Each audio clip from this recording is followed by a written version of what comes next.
For other uploads I've mentioned that I like to challenge myself sometimes when I'm writing poems for children. However, something else I sometimes do is I ask children to give me ideas, to tell me something they'd like me to write a poem about. I can never predict what they're going to say. In one particular class, one little boy said peanuts and the little girl said maths. That was a challenge to put those two together. Anyway, on this particular day, I was with the Early Years Assembly and I've been reading poems about fruit and vegetables. And once again I said, okay, right, for next week, what do you want me to write poems about? One little boy said sausage. I thought, that's okay, that's easy. A little girl said apple. I thought, yep, that's okay, that's quite easy as well. And then at the back, one hand went up from a little girl called Lexie Cox. And she said Dragonfruit. Now, I've written lots of poems about dragons.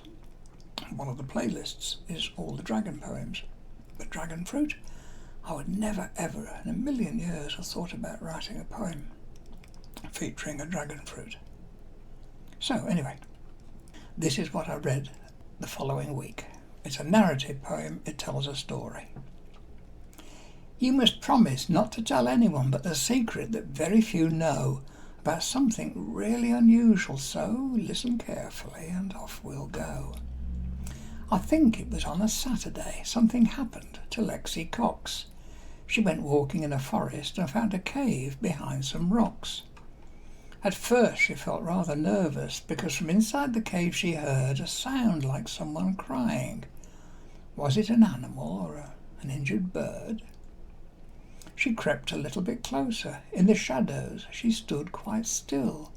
She wasn't sure what to do, so she waited and waited until a voice came out of the darkness. Please help me, it begged. And that's when she saw the dragon, tightly holding a precious egg. What can I do to help you? Said Lexie, who was trying to be brave. My egg must be warmed by sunshine, but I'm too frightened to leave my cave. If I do, all the villagers will kill me. They hunt us across these lands.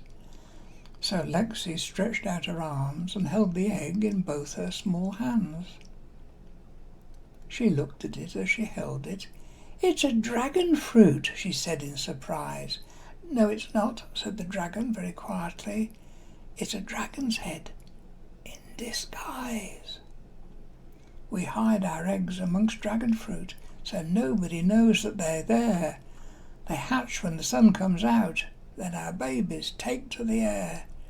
They're gone before anyone sees them. They fly faster than the fastest flies.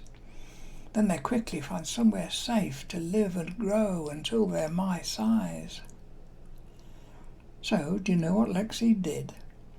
She carried it carefully and quietly as a mouse because she knew there was a bowl of dragon fruit on a shelf in the kitchen in her house. She left it there in the sunshine and then went outside to play. What's that peculiar buzzing sound? She heard someone inside the house say. Lexie secretly smiled to herself. She knew, of course, what it was. The dragon fruit egg had hatched. It was a tiny baby dragon that had buzzed. And that's nearly the end of my story. Yes, Lexie went back to the cave where she said goodbye to the dragon and the little baby dragon she'd saved.